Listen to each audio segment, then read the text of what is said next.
Your third string tight end in a one-on-one situation in the corner. Look at it. Did he hang on? It is going to review. If he did, if this is confirmed, Donald Parham, first-year man out of Stetson, will have 3 career NFL receptions, 3 career NFL touchdowns. Well, he's got the ball there. The knee is down. That equals 2 feet. But is that ball moving around? Nothing definitive right there. Let's check it out here. Oh, that is an incomplete pass. That is an incomplete pass. Inevitable is that this is overturned. And the Raiders are going to get out of here with a 5-point win. How about Isaiah Johnson? Back-to-back plays that come his way. Gets his hand in there, affects the throw, creates 2 incompletions. The receiver did not maintain control of the ball throughout the process of the catch. It's incomplete. Game over. And that is it.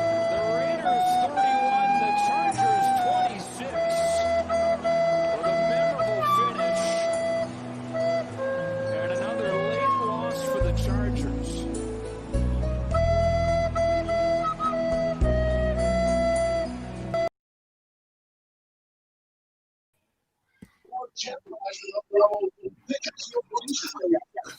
Raider Nation, how are you guys doing tonight? Welcome to a Victory Monday episode of the Unfiltered Truth. I'm your host, Phil Jones.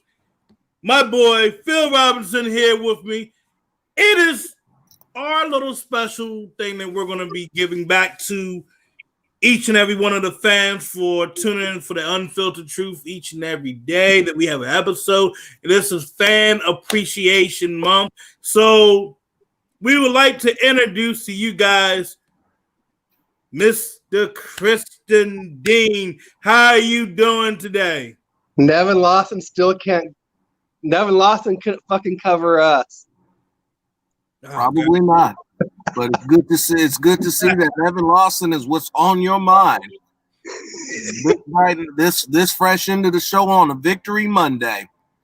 Thank you for joining us, Christian, Mr. Dean. Thanks for having me. Your opinions and what you have to say on our on the Chargers game.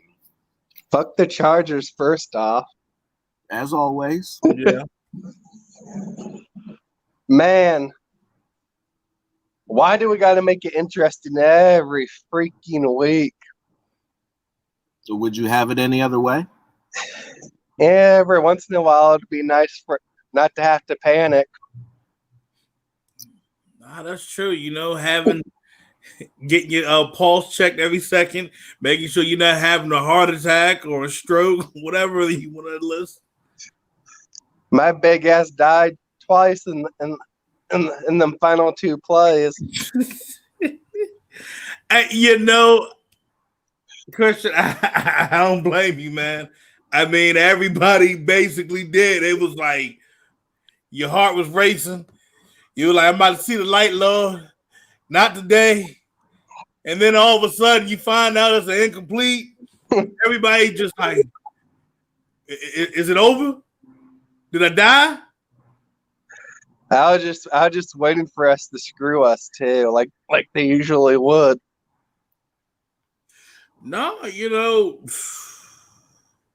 we have a track record of getting screwed by the refs, but it's funny. You have all these NFL fans now coming in saying that the referees have been helping us win the season. I think that's by far the most laughable crap I've heard all year long. The Saints game, referees helped us win. The Chiefs game, Cleveland, the Chargers game. I didn't hear anything from Panther fans. Panther fans were like, this was a clean game. But everybody else, Donkey fans will be saying the same thing when we beat them Sunday. You know what? I don't give a shit if every team complains about the ref screwed them because they can't wrap their minds around the fact that the silver and black is back. I don't give a shit if everybody wants to say that the refs are helping the Raiders. Like Phil said, he said it and I laughed. It was the funniest shit I heard today. On what fucking planet, on what sport do referees help the Raiders? I mean, you can go through the NFL history and you'll see some of the world's greatest screw jobs all coming at the Raiders' expense. The immaculate reception, the tuck rule, the index card game. God, don't bring up the index card game. I'm gonna tell you this right now. That was a game that we could have got to the playoffs. But no. Index card right here. Right here, okay? And take this index and kind of clearly in between and look at you all and we're gonna fuck them.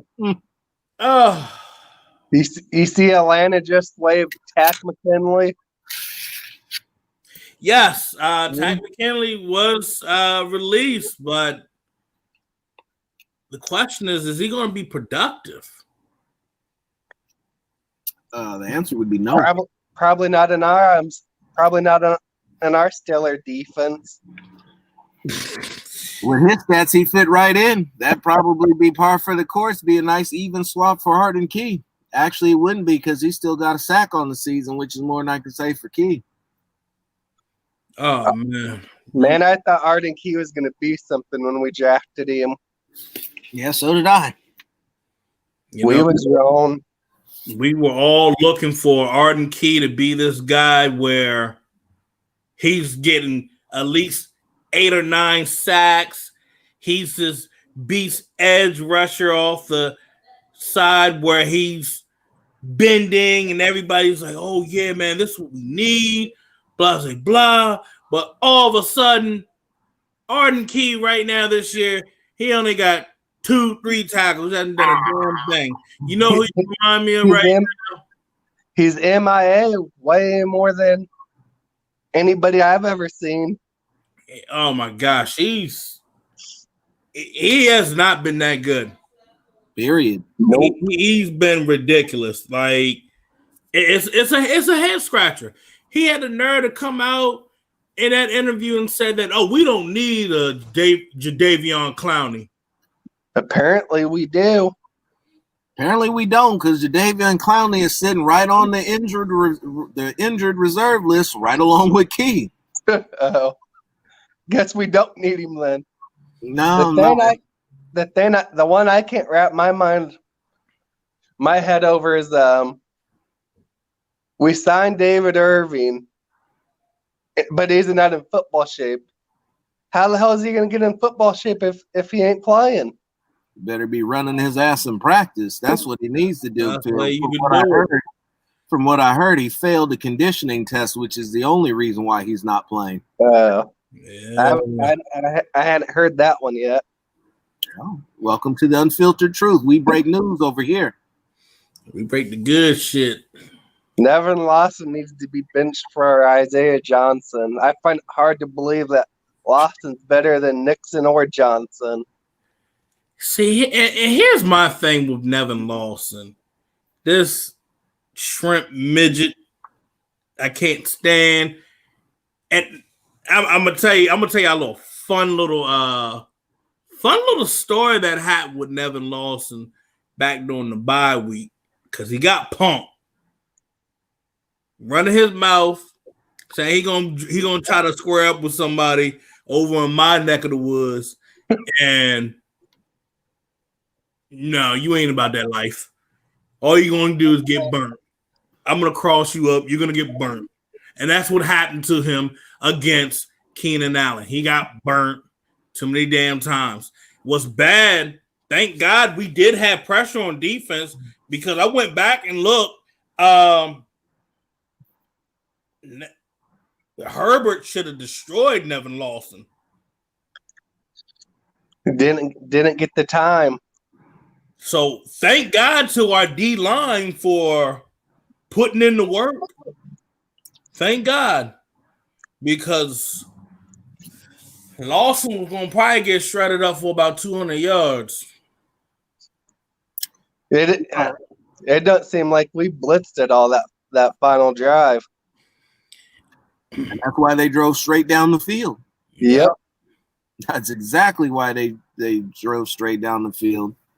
And see, the thing of it is, what allowed the Chargers to really get back in this game, you look at some of the third quarter adjustments that Paul Guenther made, and you're looking, why are you not covering the middle of the field?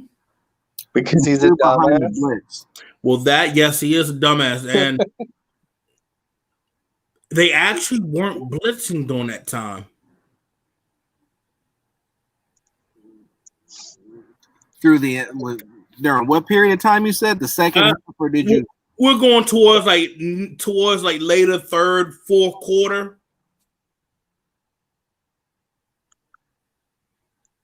How does this man still have a job? I have no idea. You know, even Jerry McDonald's asking the same damn thing.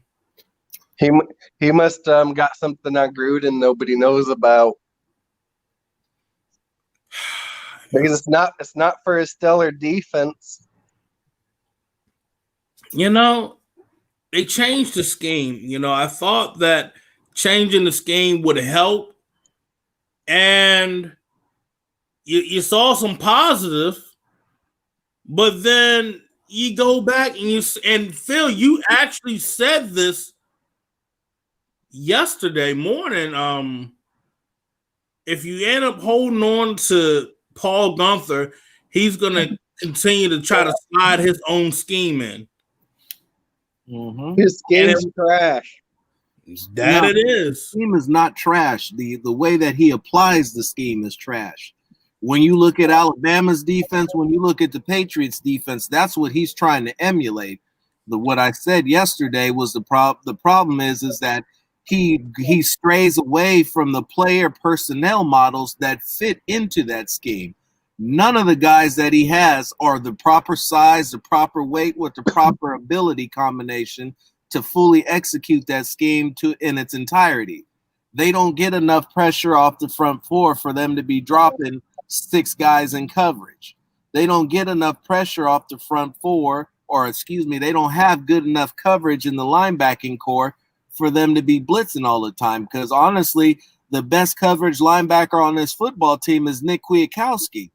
He's only given up 6 of 18 targets. Corey Littleton, on the other hand, I saw in the comment section from Remix is stealing money. I don't even know if it's stealing money. To steal money, you would have to actually go and take it somewhere. He's fallen in a hole, and money is just raining down on him like he's a stripper, because he ain't did shit to get it but show his ass. Yeah. Boy, I thought he was going to be our answer for tight ends, and he's definitely not that right now. No, he's definitely not. And, you know, in the offseason when everybody was talking about Corey Littleton this, Corey Littleton that, I was hesitant because I looked at the tapes, I looked at what I saw, and I wasn't impressed. But everybody pointed to PFF and told me that, oh, he's the number 1 cover linebacker in the league. It looks like, once again, I was right. And all of you were wrong. So what does that say about PFF? They should be listening to me. PFF's trash. They got good people at PFF. I'm not gonna call it trash, but they need to. They have some very elaborate ways that they use for grading systems, and they may need to simplify it or go back and readjust some of that, because there are guys who have great games that they give shitty grades to, and then there are guys who play like absolute dogs that they'll tell you are elite. And do I think Corey Littleton is an absolute dog? He sure as hell playing like it right now. And I wouldn't doubt it for 1 second that if he doesn't, that he asks to get released from his contract or straight up cut at the end of the year. But it's not working for him here at all. He looks awful. He can't tackle. He looks lost.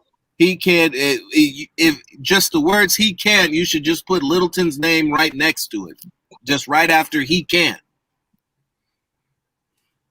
Nah, the one thing that gets me with Littleton, I'm like you said, like they had you at this whole big cover. You're this big coverage linebacker, and then all of a sudden, I see you trailing behind everyone, every tight end on the same play. They're running the same plays against him when they see him lined up in the slot.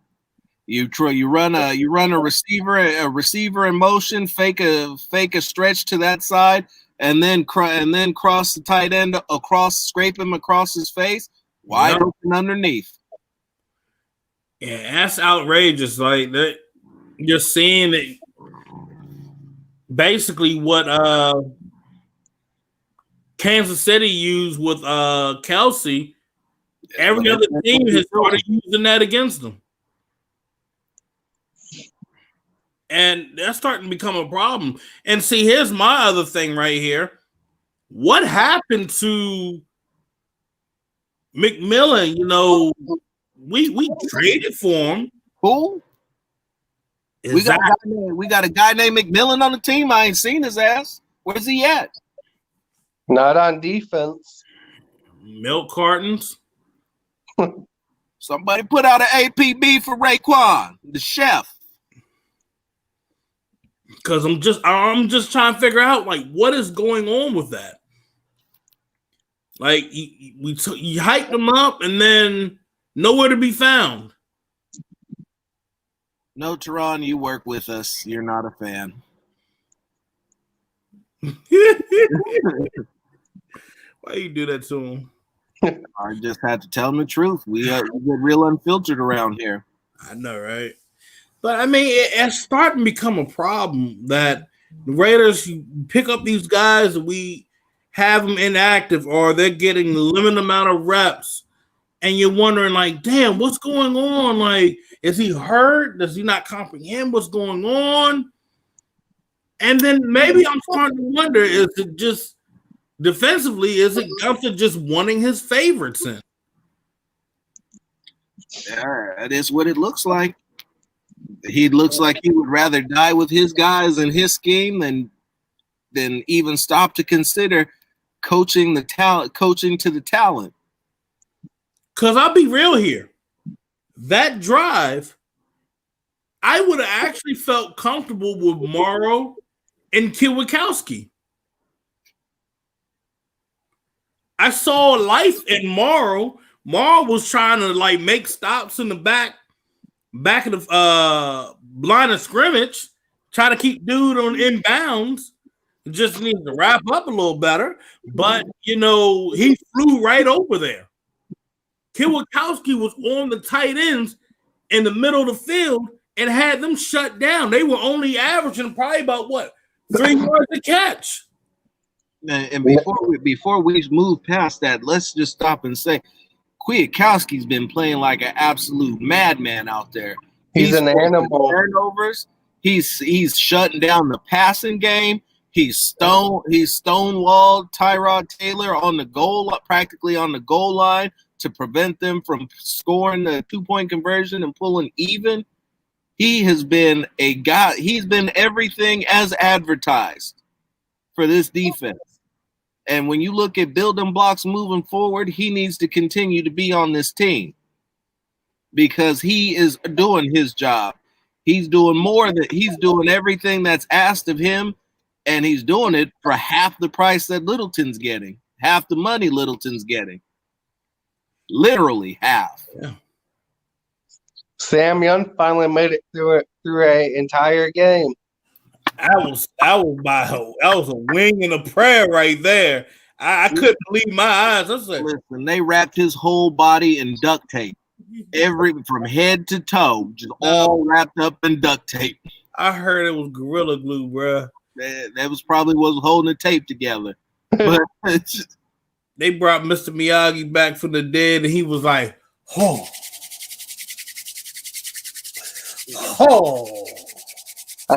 I'm not gonna lie. Once I saw Colton Miller was inactive, I was like, "Oh boy, Brandon Parker at left tackle. We in trouble now." I mean, everybody started early, everybody do the early drinking, but I mean, people were drinking heavy when they found out about that.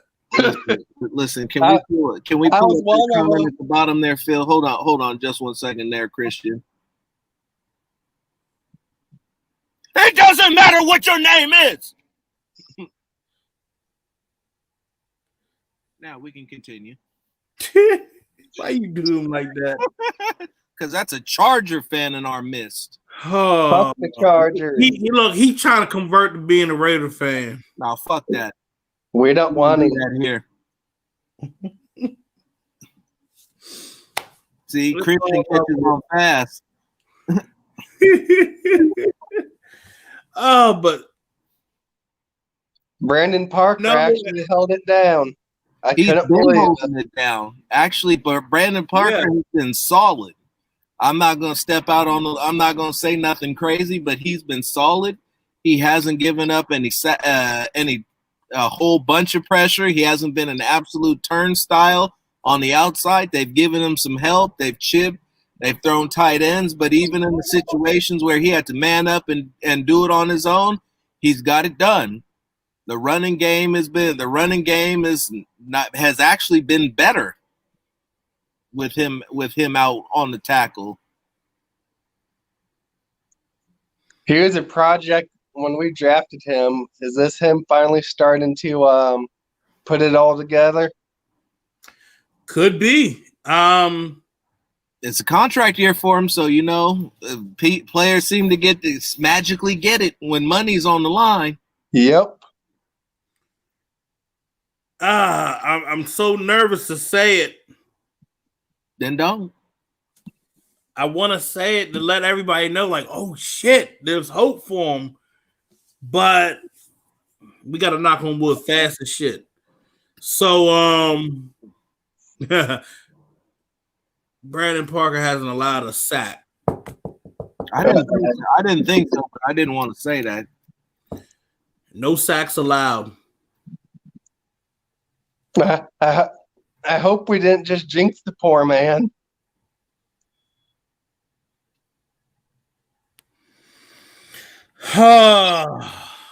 Man, hey, I gotta give it to him. He did a hell of a job out there on that left hand side against Ingram. Mm-hmm. Yeah, because last time back in 2018, his rookie year, he had to line up against Ingram. That was ugly too. That shit was suicide. It was like it was like Rocky. It was like throwing the damn towel. So we got to stop and remember one thing, that Brandon Parker was with Gabe all off season. They said weren't they staying together, training together the whole time? Yeah. Did Gabe make him a man? Looks like it. Yes, it does. Definitely looks like it. He's been solid, hasn't given up a sack, has been holding up in the run game. And while has it been all pro level? No. But it definitely wasn't what we're used to seeing. When you just heard the name Brandon, you didn't even get to Parker before. It's like, oh. Yeah, to be honest, the only person that was really having a problem yesterday, Sam Young. Yeah, it was Sam Young. Like he couldn't, and I noticed it. I was looking at all 22 just a few minutes ago before we started the show. He couldn't really get a good bend in that knee. So that's something we got to keep an eye on. But hopefully we have Colton Miller next week, and maybe we do see Brandon Parker over Sam Young, or they stick with Sam Young. I'll go with Parker, but that's just me. I'm still holding out hope we'll have Trent Brown back for the Kansas City game again. No, it's be a month. He's going to be out for a month. I think that would be maybe a week, maybe 2 weeks after that game. Yeah, so we're looking probably about maybe a week would be the month. Week after would be the month. The 2 weeks will probably be the earliest we could expect him to come back if he's back in shape. He's overcome the COVID, and if he's got himself together, and that's a lot of ifs. It's a lot of ifs. That's a lot of ifs you got to check off. But I mean, if he were to come back, it's about that first week going into December, second week of December. It's all on him. You know, he can come back, or Tom Cable could just go with Parker and pull something off miraculously.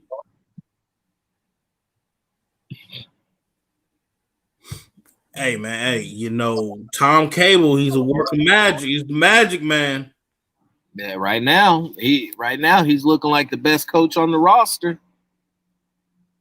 How you guys feeling about the Bronco game this Sunday? Broncos ain't shit.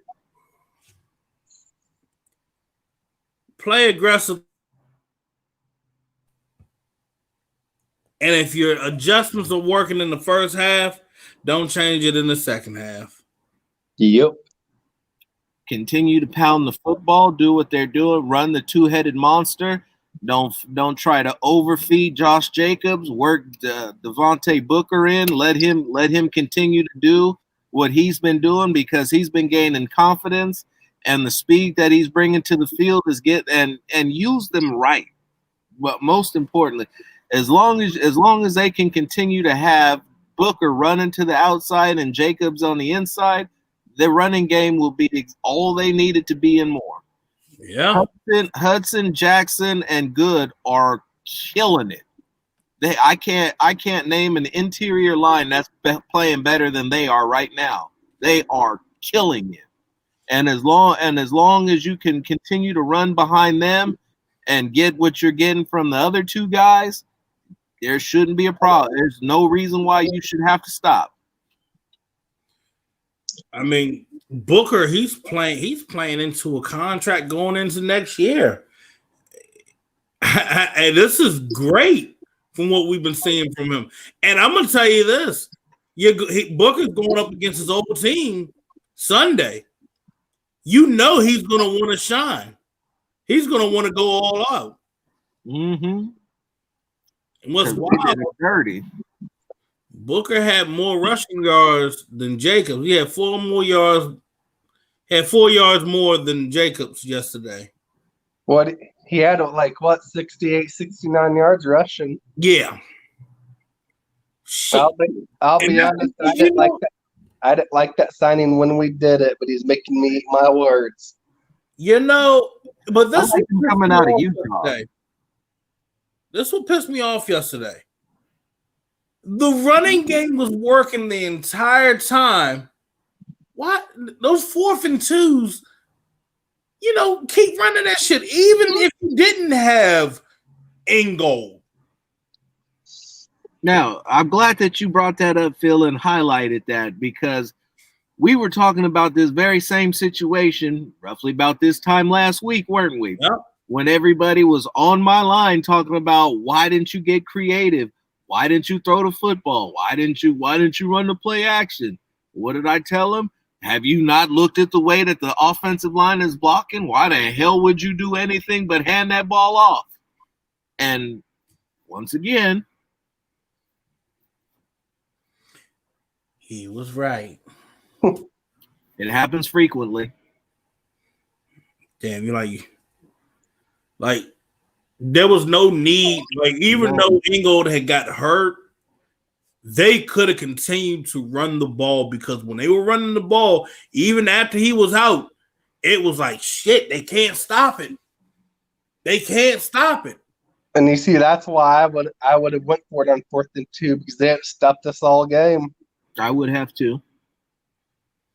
I would have ran it right up the fucking gut on them. Not even that. Here's what you should. They've been holding on to this play, and one of these days, mark my words, they're going to run it, and they're going to score a touchdown off of it. You're going to get in a short yardage situation, and for the love of God, they're going to fucking finally give the ball to Ruggs on a jet sweep. And with everybody pinched in, he's going to hit the corner, and there's going to be nobody there to catch him. You already see how the Bills caught us off guard with that, and that was success for them. New England did the same thing. We had the speed to do it. We just don't use it. So just do the shit. But not even that. This was the thing that I caught yesterday. They kept trying to force a lot of the runs and passes to like that left side. I'm like, dude, this right side is where you scored at. This right side was getting worn down. I said this, the double pull, I hadn't seen that in so damn long. It brought me flashbacks. That was a thing of beauty. That was beautiful. That shit was like, it was like Swan Lake. Yeah. Offensive lineman. Dancing Russian bears. It was like, oh, they out leading the way. Look at them boys go, go, go, go, go. Boy, I was like, ooh, boy, I was, damn, that big boy right there, boy.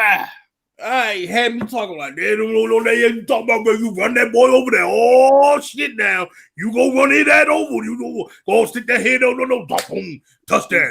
We got the stiff arm block. Yeah, man, I had never seen that. It's been so long since I've seen some shit like that, bro. That's old school. Mm-hmm. That's old school. Like I put it like this, Phil. I showed you that video from Maryland and Penn State. That was brutal. But what Rodney Hudson did, was disrespectful. He took that boy's soul. They say his soul is still drifting in the stadium.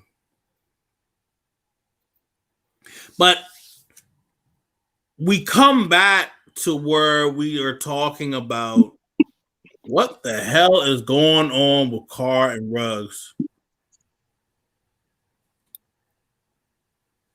Phil. Oh, yeah. After the hour. Please, Mr. Dean, what is going on with Carr and Ruggs?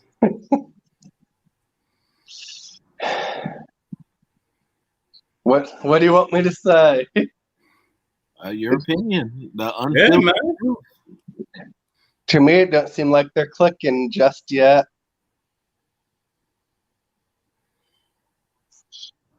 And I don't know if it's because they didn't have a bunch of OTAs to get familiar, but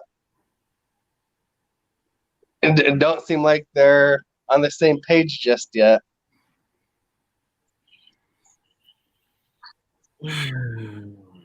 So here it is.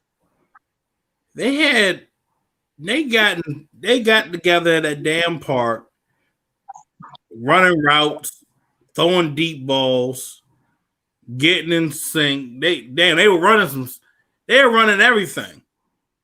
They're supposed to be running the same thing in practice. But it seems like during game day, they can't connect. I'm gonna just throw it deep to them. You gotta change this up. Like, you can't just look for Ruggs to be your big play, big deep pass. Get him on who slants. Get him screen. Get him. There's so many things. There's so many routes you can run for Ruggs. And right now, this shit ain't working. Have we tried to use him on a slant yet? Nope. That in itself is mind-boggling. You hit him on a slant, he's going to create something. It's been said. It's been even seen in Alabama. Oh shit, Phil! I don't like that face, Phil. What's wrong? He gonna say something. He about to go the fuck off. I've heard so many excuses about why Ruggs isn't getting the football, and what's terrifying is that these excuses are coming from his head coach. I've heard that Ruggs can't run, all his struggles to get off of free of man coverage. I'm looking at the tape. I don't see him having a problem getting off man coverage at all. I heard you say that he can't just be the deep threat. The fuck he can. I see him running wide open deep. The problem is not him getting open. The problem is him getting the football. I've seen clips in training camp where he's jumping over. He's making spinning one-handed catches. I've seen him jump over a guy, snatch a pass off dude's nameplate on the back of his jersey. I've seen him run a zig route and be completely alone. I've seen him do a lot of things. I've seen him run a comeback and completely lose a guy out of the frame. I've heard when he was drafted, all we heard was that he was a speedster who knew how to control his speed and didn't go balls out, but used his speed at the proper times in his breaks to create separation. I've heard that he was a guy that could run all the routes. And yet now that the bullets are flying for real, this guy's open. He's not getting a sniff, but all of a sudden we're trashing the rookie. We're saying what he can't do, but you throw on the tape and this dude is running by himself. Whenever there's no safety over the top, he's open for 6. But you can't get a pass within 5 yards of him. It's either way outside of his reach or way short. In a place where he literally has to stop his route, slow down, and work back to the ball and give up all of the separation that he's created. That's not his fault. That's not on him. And if he's running a go route, you can't tell me that he's running the wrong fucking route and not getting off man coverage when he's 5 yards, when he's 2-3 yards past the guy who's supposed to be covering him. And we could talk about OTAs. We could talk about the offseason. We're going into fucking week 10. It does not take that long to get timing with a wide receiver. If it's taken that long, you're not throwing enough to him enough in practice. Period. If it's really that bad, there should be 20 minutes a day where you don't do shit else but throw go routes. But you throw to him so that you can get that timing down because he is too open and has too much speed for them to not be using him. And if they're only using him as a decoy, pretty soon the defense is going to get him. Honestly, if I was the defense, I'd stop covering him because I don't believe that Carr will look his way. I would show safety help over the top and then let him run just to see. I ain't got nothing to say on that. Neither do I. Yeah, I truly, honestly feel like Henry Ruggs is about to be another Amari Cooper type situation where you wonder why the guy's giving up on routes. It's because he don't ever see the damn ball. You take this game against the Chargers. He saw 3 targets. I didn't see the third target, but 2 of them were thrown out of bounds. I mean, it's one thing that you ain't even throwing the ball in the field of play. Give the guy a fucking break. Help him. Shit. He can't throw the ball to himself. Give him a fucking chance to do something.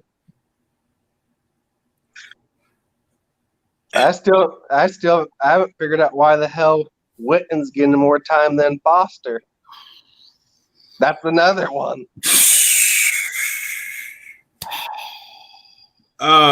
Shit. Name on the back of the jersey. That's that name on the back of the jersey for all the no. I don't even if you let's say you didn't even go that route. I don't know why they're not working in more triple tights. Why aren't you going with the 3? And you're down linemen. You down your offensive tackles on both sides of the line of scrimmage. Might as well throw in 3 tights. Run mesh concepts, run power, run a scrum if that's what you have to. You got the running backs for it. You got the interior line. Beef up those tight ends on the outside to help out those tackles and run and go with some old-fashioned big boy football. Seriously.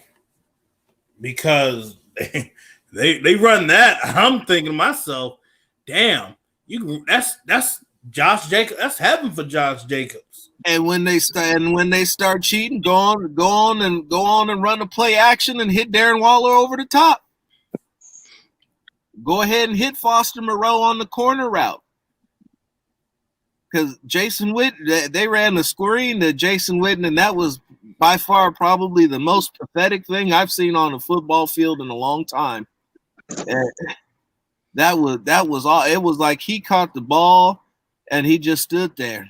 It kind of looked like when Le'Veon Bell was running the ball for the Steelers, when he would just sit behind the guard in the center and stop his feet. And you just scream like, "What are you doing? Move!" But he would just stand there and wait. It looked like he was running in cement.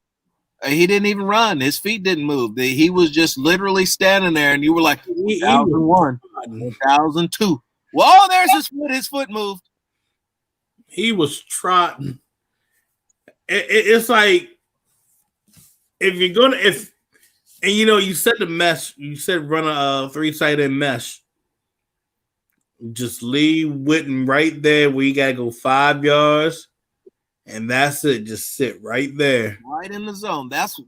We said that when he was signed. If you need a guy to kind of to be your Renfro but a tight end to sit in the hole in the zones, nobody in that tight end room should be able to find the hole in the zone better than Jason Witten.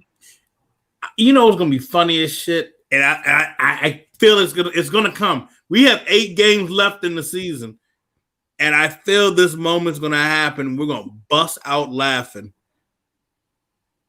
Jason Witten gonna be wide open on one play, and you just gonna watch this old ass man run downfield, be like, "Oh shit, my back, my hip, my ass." Oh. Get out there in that old man gallop where is he like, oh, I can't even watch, but I can't look away. Is he still running? Oh. No, you remember shit. What was that video that old man, the old man that was still in college?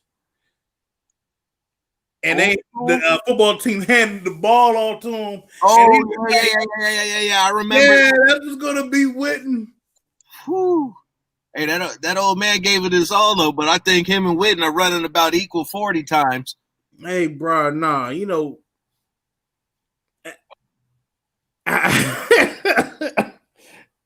if that shit happens, I'm done.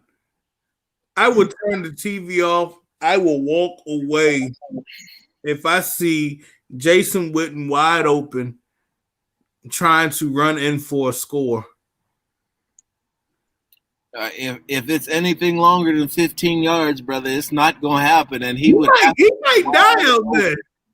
You remember the game where, you remember the Chiefs Rams game where he was doing the commentary for Monday night, and he was just all out of breath because it was just so much shit going on. He's like, oh, on this play, it be cool. I was like, what the fuck wrong with him? Is he having a seizure or something? Oh shit, that's what it is. Oh, the longest yard. Oh man.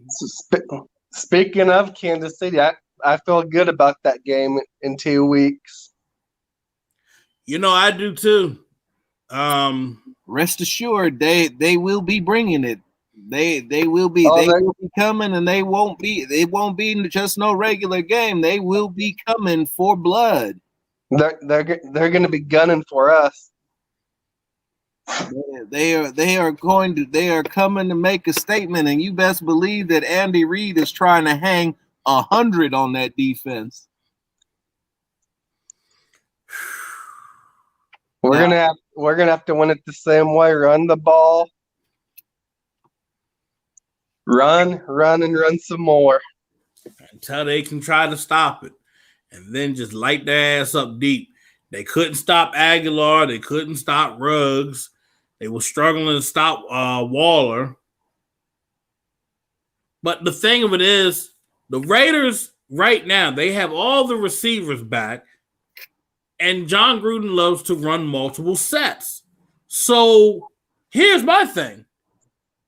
Carr needs to start getting involved. He got Edwards back. Start throwing some passes out to Edwards. You need to really get these passes going with Ruggs. I don't care if it's short, screen, intermediate, deep. You need to get this shit going because put him on a drag. If exactly, and even on a mesh. Yeah. Quarter out. Let that man decimate a secondary. Let him embarrass a corner. He has the speed to do it. They want to double him up high, run him across the field, clear out the other side of the field so that he's got space to catch the ball and turn upfield. This is not rocket science. No. This is not complex genius level X's and O's. This is basic football. And sometimes Gruden has a tendency to try to get too cute. And sometimes he tries to get too basic, but there is an or maybe just maybe he's not putting it on tape and saving it. They've scored a lot of points and average about 30 points a game. Yeah, I mean, they haven't needed to do it, but it's there. It will be there. And if they finally call that, when they do, we're all gonna be sitting here like, there it is. It's about damn time. Yeah. You look with the season, the Raiders, it's like everybody feels like, oh, yeah, we can stop them. Yeah, I'm really thinking to myself, Raiders, when they won their games, they're putting up 31. I think the Cleveland game, that was the only one where we didn't put up about 20 points. And honestly, I didn't expect that to be a shootout by any stretch in the imagination. You're not gonna throw the ball in 35 to 50 mile an hour wind gusts. That's a waste of a down. Nah. And see, the other thing that got me with yesterday's game, your opening drive on offense, what the fuck were you doing?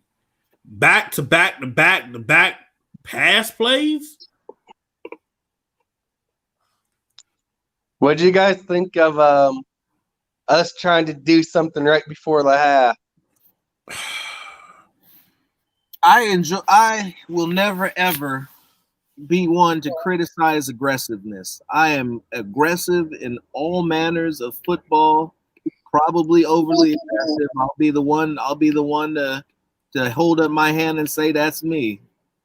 I love to embarrass my opponents. I love to score. I love to run up the score. I enjoy a blowout.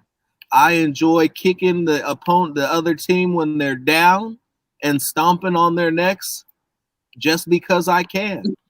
And if they thought that they could score in that amount of time that they had, I applaud them. If you look at them over the course of Gruden's tenure, they are one of the highest scoring teams when there's less than 2 minutes left to go in either half, especially the first half. Now, I don't know if you guys saw it, but I guess Carr and Gruden said Waller is wide open. I heard the same thing, and that's interesting right there. I like to see it. I just wasn't. I didn't. Well, after we fumbled off, I didn't like it because we had 2 backup tackles in there. It's when you go for it in those particular situations, it's very easy to criticize the outcome. He converts it. He looks like a genius. You get the tackles, give up some ground, and the ball gets slapped out of Carr's hands, and baby hands has got to squeeze a little tighter.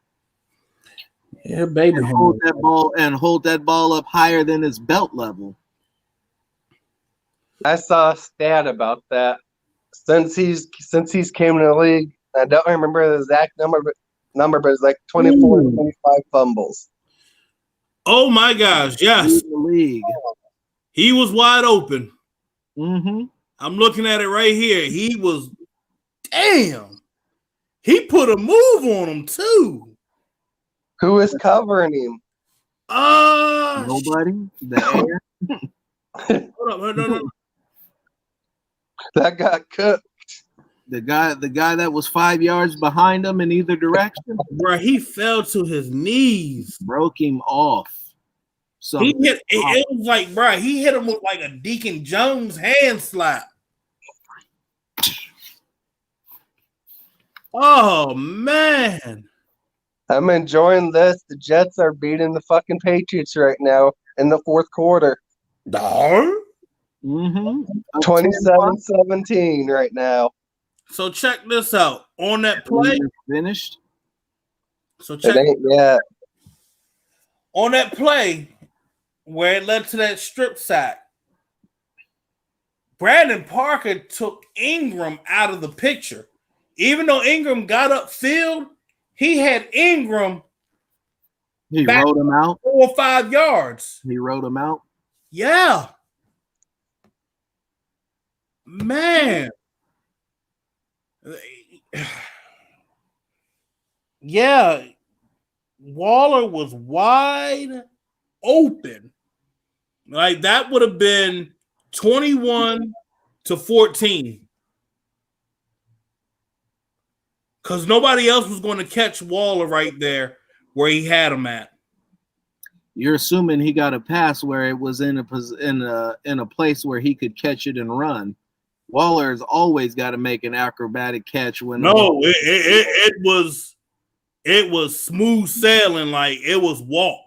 You're said once again, if he got the ball in a spot where he didn't have to stop, turn around, jump, wait for the ball. Oh, this where it gets worse, bro. Uh-oh. This where it gets worse. Carr didn't. Carr wasn't even looking at him. Woosa again. Come on. Woosa. Hold on. I need to see this one last step. Held the ball, looked at him, looked away. He waited a second too long. He didn't need it. I don't even think he needed to even step up right here. I'm looking at this.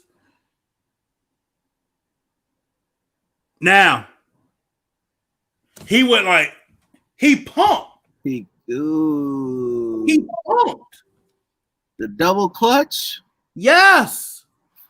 I'm looking at it one more time. I'm like, now, all right, right there.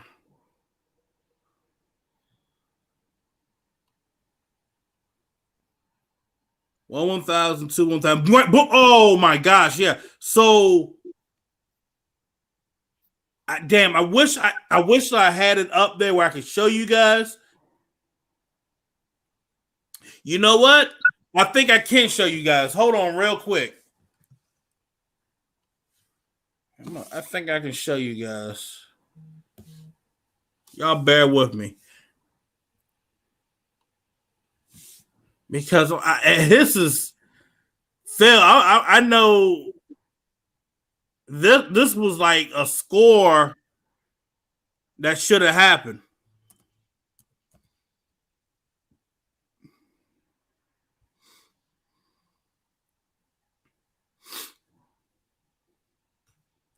Here we go.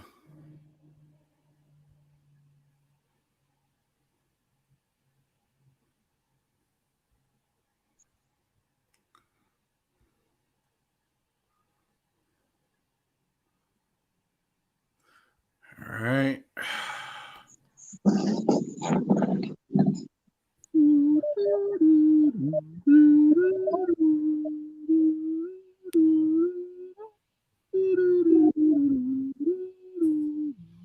special teams player of the week had an 88. All right, here we go. Carr and the Raiders ready to go. Raiders and Chargers from here in Inglewood. The Raiders squarely in the play. Show me All your right. screen, fool. All right, so I'm getting ready to do, so stand by. I'm going to show y'all what I...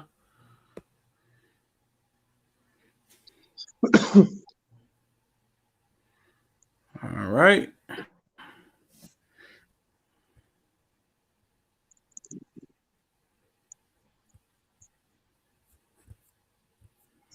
Can y'all see? Yep.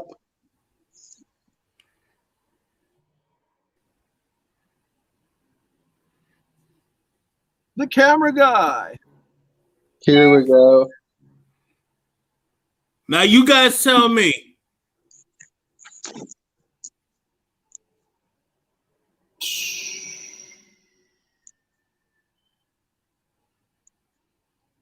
Rewind it.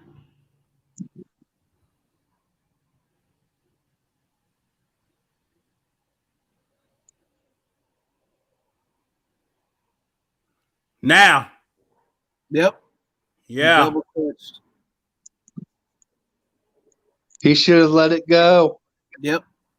Sure should have patted the Even football. if it sailed. And that's what I'm starting to wonder with these deep passes. Is he double clutching? Yeah, that dude. Yeah. He fell way earlier than what was expected. Yeah. You Get that one more time just got and break it in. you got to throw it. Let me get the slow mo. All right. Bear with.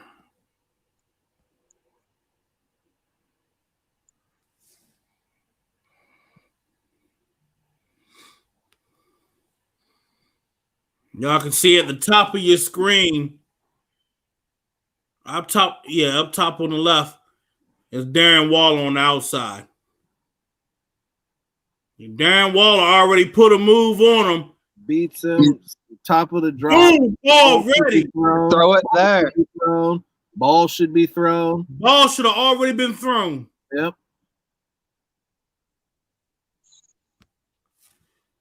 Ball should have been thrown the moment he got Two by or three him. times. When he stepped up, should have been stepping into the throw. Ball should have been thrown. He didn't even have to step up. Wow.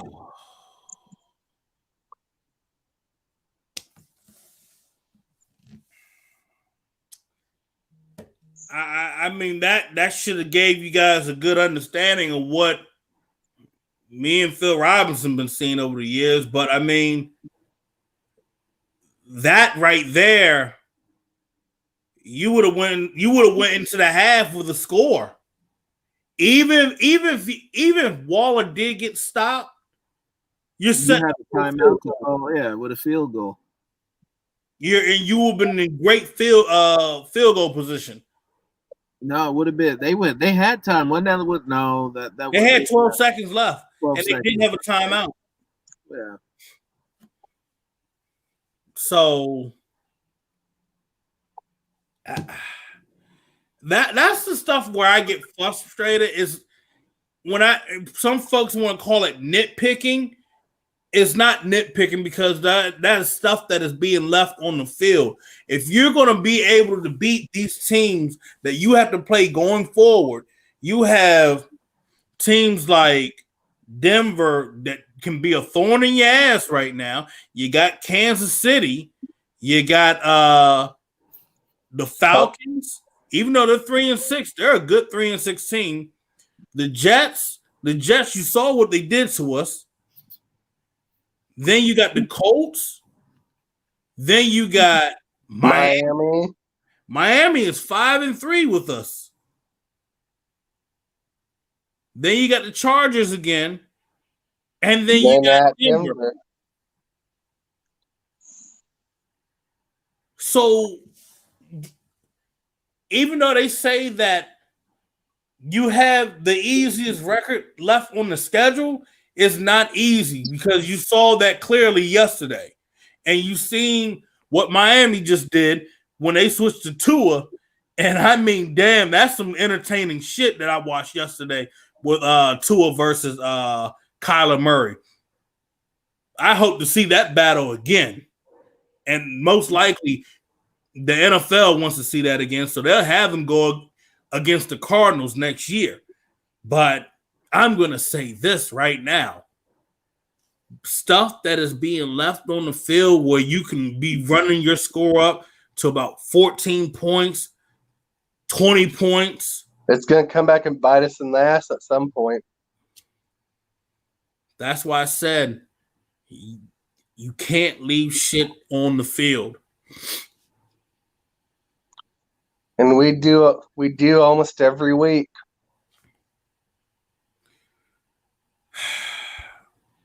Well, at least you can't say that they don't have an opportunity to improve. I mean, they do have the opportunity to improve, but tick-tock, motherfucker. Time is ticking. We don't have that much time left. We got, 8 weeks left? Yes. No. Yes, 8 weeks. No. We got 8 games left. We got more than that. Well, you know what? I know what you're saying. 12 weeks left. I'm talking about regular season, fool. Come on, man. But, I mean, if you look at it, and that's what I'm saying, like, since the Raiders were the only team to beat Kansas City, you're looking at it now, and it's like you would hold the tiebreaker over if the Ravens were to lose another game. Say we didn't lose another game, the Ravens went 13-3, and we went 13-3. We hold that tiebreaker. The Raiders didn't lose another game, and the Ravens didn't lose another game. The Ravens are currently sitting in second place in the division, and if anybody were able to beat the Chiefs, we would be the division winners. Right now, the Ravens are, 3 games behind Pittsburgh? Yeah. That's 2 games behind. 2 games behind Pittsburgh? And do they have another head-to-head? Yep, they got one more head-to-head. Pittsburgh again. Yeah. And I'm going to be real. I don't see them beating Pittsburgh. Lamar Jackson has been looking like a fluke. Not a fluke. Washed. Not washed. Something, because he needs to go back to the drawing board and actually what Greg Roman did, helped him out quite a bit and got him back on track against a good Colt defense. Passing wise, or I mean, we knew he could run. Hey, they got back to scoring points. Defense kind of bailed them out on some of that. But did they convert their opportunities? Yeah. That's all that you can ask. We're not playing style points here. We're putting points on the board. I'm gonna tell you this: if you can expose Jackson the entire time, you can beat Baltimore. You can run it. You can run it on them. Yeah, you can. But as of right now, if the playoffs were to start today, Raiders would be the 6th seed. And behind us, at least we would be in right now. Yeah, and right behind us is Miami. And so this is going to be interesting with Miami, don't we? Yes, we do. Yeah, who's behind Miami? That's like the second to last game of the season. I think it's on Christmas Eve. I think so. Yeah, that's correct. So Raiders have to step the fuck up going forward. It can't be leaving this and this out on the field. Execute, get the points up on the board, Run it up, damn it. I don't care. John Gruden wants to be fancy. No, I want John Gruden to just be aggressive, run the scoreboard up, and get shit done. I mean, that's it. That's all I got. We know what we got to do against the Broncos. Just got to win. Not leave points out there. Denver's defense is banged up too, all across their defensive line too. Denver can't score 30 points.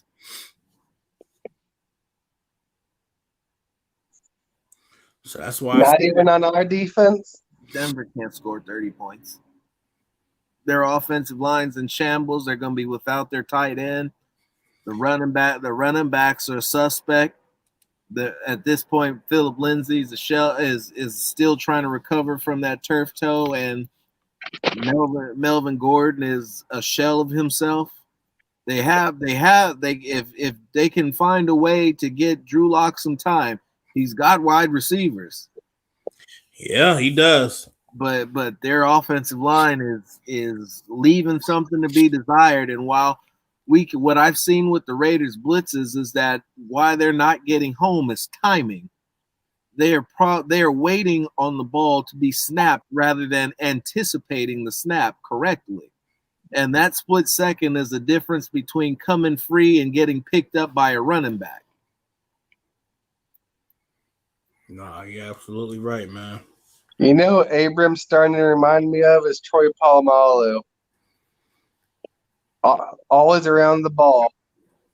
Man, I was going, we can go that way. I was looking at Ronnie Lott, but Ronnie was before my time. Ronnie Lott didn't overrun tackles. That's why I was like, I was like, maybe, you are right going with Polamalu, but he don't blitz as well as Polamalu did. Polamalu was excellent at that times. Motherfucker was leaping over the damn line and shit, saying, surprise, motherfucker. The Jets gonna fuck this game up. Oh, Lord. You knew they were. But other than that, you guys. Arnett should be back this week. Yep. Honestly, incognito. I'm starting to lean that we may have seen the last of incognito. I'm guessing it's a good possibility we will see Maurice Hurst this weekend. Like you said, David, Arnett will be coming back. And I do see a strong possibility of Hope Miller being back as well. So having those guys back, that'll be solid. Update with Alec Ingold. I mean, we're just waiting to find out whether or not if he has broken ribs or not. Raiders have brought in fullbacks to try to use temporarily. Hopefully, Ingold's not out for too long. Who are the fullbacks we worked out, Phil? Derek Coleman, Tommy Bohannon, Rod Smith. So if they were to bring Rod Smith back, I would be fine with that. He's already familiar with what we're running, so he would be the better option. But if I'm the Raiders, you do have Derek Carrier. And for some damn reason, that motherfucker can block. You got Foster too. Yeah. If you wanted to run him out there in the I formations.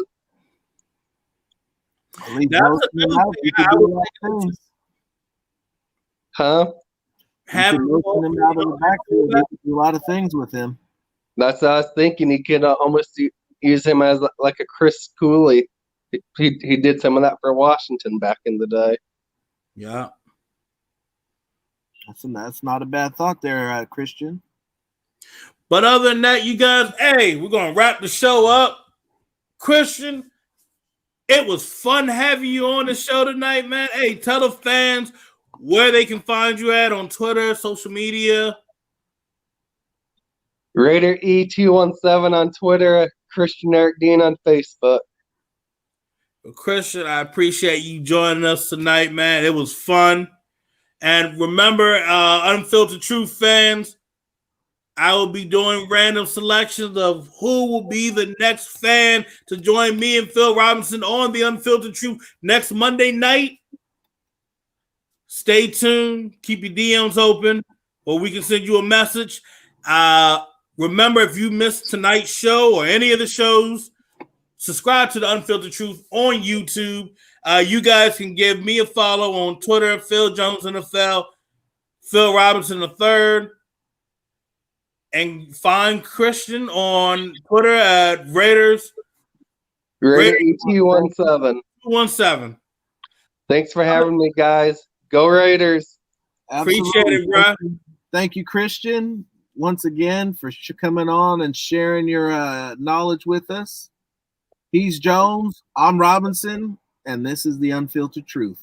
All right, y'all. Take care. Bye.